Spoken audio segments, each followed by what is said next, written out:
اعوذ باللہ من الشیطان الرجیم، بسم اللہ الرحمن الرحیم۔ یا ایہا الذین آمنوا انفقوا من طیبات ما کسبتم ومما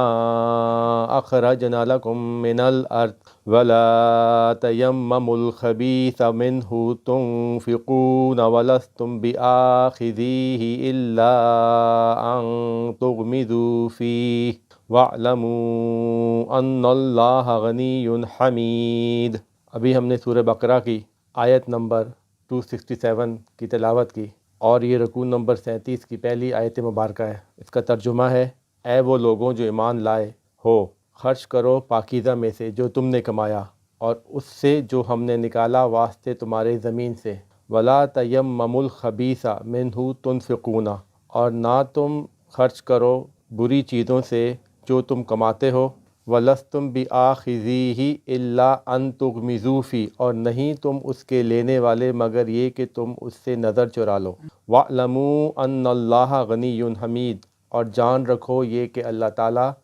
غنی بردبار ہے۔ اس آیت مبارکہ میں اللہ تعالیٰ نے فرمایا، ہم اب جو ہمارا مضمون چل رہا ہے رکوع نمبر 36 سے، وہ ہے انفاق فی سبیل اللہ۔ ہم بات کر چکے ہیں اس بات پہ کہ وہ شخص جو اللہ تعالیٰ کے راستے کے اندر خلوص نیت سے اور صرف اللہ تعالیٰ کی خوشنودی کے لیے پیسے خرچ کرتا ہے، انفاق کرتا ہے، تو اس کا اجر قیامت کے دن اس چیز کا 700 گنا یا اس سے بھی زیادہ بڑھ جائے گا، اور دنیا کے اندر بھی اسے کچھ نہ کچھ ملنا ہے۔ اب جو اللہ تعالیٰ نے فرمایا اس آیت مبارکہ میں، وہ لوگ جو ایمان والے ہیں اور وہ خرچ کرو پاکیزہ چیزوں سے، یعنی کہ اس کا مطلب یہ ہے سب سے پہلے پاکیزہ چیز کیا ہے؟ رزق حلال سے خرچ کرو۔ اس کے بعد وہ چیز جو تم اپنے لیے بہتر سمجھتے ہو اس میں سے خرچ کرو، اور جو چیز تم اپنے لیے مناسب سمجھتے ہو وہی کسی دوسرے کو دو۔ اللہ تعالیٰ نے فرمایا ما کسبتم مما اخرجنا، وہ چیز جو تم کماتے ہو اس سے خرچ کرو۔ اس آیت مبارکہ سے پہلے جہاں بھی کسبہ کا لفظ آیا ہے اس کا مطلب یہ تھا کہ انسان نیکیاں یا برائی جو کماتا ہے۔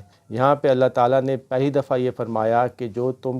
کماتے ہو اس میں سے خرچ کرو، لیکن اس چیز کو سمجھنے کے لیے تعالیٰ آگے بھی بتا رہے ہیں وَمِمَّا أَخْرَجْنَا لَكُمْ، اور اس سے جو ہم نے نکالا واسطے تمہارے۔ اگر ہم اس چیز کی باریکی کو دیکھیں کہ انسان جو بھی پیسہ دنیا میں کماتا ہے تو وہ اسی چیز سے کماتا ہے جس کا سبب اللہ تعالیٰ نے بنایا۔ دنیا میں کوئی کام ایسا نہیں ہے، کوئی بزنس ایسا نہیں ہے، یا کوئی سروس ایسی نہیں ہے کہ جو انسان از خود بنا لے۔ پراپرٹی کا کام ہوتا ہے تو زمین کی وجہ سے انسان پیسہ کماتا ہے، زراعت کا کام ہوتا ہے تو اللہ تعالیٰ زمین کو اگاتے ہیں چیزیں، اس میں سے انسان پیسہ کماتا ہے۔ جتنی بھی دھاتیں دنیا کے اندر ہیں، جس سے گاڑیاں بنتی ہیں، جہاز بنتے ہیں، میڈیکل کی چیزیں بنتی ہیں، موبائل بنتے ہیں، کمپیوٹر بنتے ہیں، وہ ساری کی ساری دھاتیں اللہ تعالیٰ زمین سے نکالتے ہیں۔ تو اللہ تعالیٰ نے ایک طرح سے انسان کو اس آیت مبارکہ میں یہ سمجھایا کہ نکالنے والی تو اللہ تعالیٰ ہی کی ذات ہے چیزوں کی، تم کو ایک ذریعہ دیا ہے اور تم اس سے پھر چیزیں کماتے ہو، اور جو تم چیزیں کماتے ہو وہ تم کو چاہیے کہ اللہ تعالیٰ کے راستے میں خرچ کرو۔ بات کیا چل رہی ہے انفاق کے اندر؟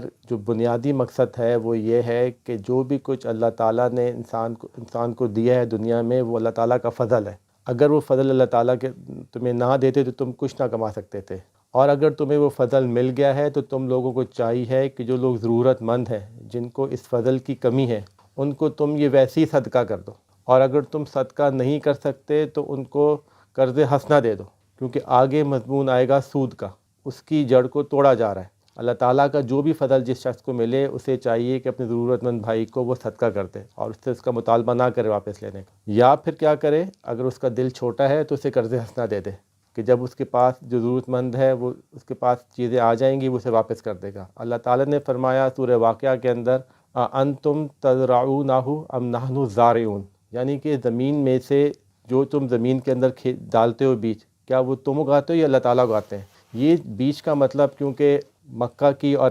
مدینے کی زندگی ہے، اس زمانے میں زراعت کا کاروبار سب سے زیادہ اہم تھا، لوگوں کو نظر بھی آتا تھا۔ آج کل ہم اس چیز کو یہ بھی سمجھ سکتے ہیں کہ دنیا کے اندر جو بھی دھاتیں نکل رہی ہیں وہ بھی زمین سے نکلتی ہیں، اگر اللہ تعالیٰ ان دھاتوں کو نہ نکالے تو انسان کچھ نہیں کر سکتا۔ تو جو سب کچھ مل رہا ہے انسان کو وہ اللہ تعالیٰ کا فضل دیا ہوا ہے۔ دوسری بات اللہ تعالیٰ یہ فرما رہے ہیں اس آیت مبارکہ کے اندر، اور بری چیزیں لوگوں کو نہ دو، وہ چیزیں نہ دو جس کو تم خود بھی اپنے لیے پسند نہیں فرماتے ہو۔ رسول اللہ صلی اللہ علیہ وآلہ وسلم نے فرمایا، اور اس بات کا مفہوم یہ ہے کہ اپنے بھائی کے لیے بھی وہی پسند کرو جو تم اپنے لیے پسند کرتے ہو، کیونکہ اور یہی حصہ آیت مبارکہ کا ہے جس سے قربانی کے جانوروں کے بارے میں اور دوسری چیزوں کے بارے کے اندر ایک معیار مقرر کیا گیا کہ اگر قربانی کرنی ہے تو اچھے جانوروں کی کرو،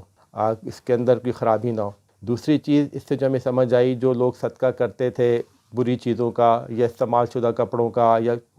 اس سے بھی زیادہ جو ان کے استعمال سے باہر ہو جاتی تھیں، اور وہ یہ سمجھتے تھے کہ ہم بہت نیک کام کر رہے ہیں، تو اس سے ہمیں یہ بات سمجھ آتی ہے کہ صدقہ انسان کا سب سے اچھا صدقہ وہی ہے جو کہ وہ انسان خود اپنے لیے پسند کرے۔ اللہ تعالیٰ نے فرمایا لن تنالوا البر حتی تنفقوا مما تحبون، ہرگز نہیں تم پہنچ پاؤ گے نیکی کو جس میں سے تم خرچ کرو جسے تم پسند کرتے ہو۔ تو مزید آگے یہ فرمایا گیا کیونکہ وہ چیز جس سے تم دینے سے جو تمہیں جب ملتی ہے اسے تم نظریں چراؤ تو تم کسی دوسرے کو وہ کیا دو گے۔ تو ہمیں یہ بات سمجھ آتی۔ دوسری بات جو ہمیں سمجھ آتی ہے وہ یہ ہے کہ ایسی چیز جو کہ آپ پسند نہیں کرتے کہ آپ کو کوئی دے، لیکن آپ محتاج ہیں، آپ اسے منع نہیں کر سکتے، تو آپ شرم و شرمی لے لیتے ہیں آنکھیں چراتے ہوئے اس سے۔ مزید اس آیت مبارکہ کے اختتام میں اللہ تعالیٰ نے یہ فرمایا وَاعْلَمُوا أَنَّ اللَّهَ غَنِيٌّ حَمِيدٌ، اور جان رکھو یہ کہ اللہ تعالیٰ غنی بردبار ہے، یعنی کہ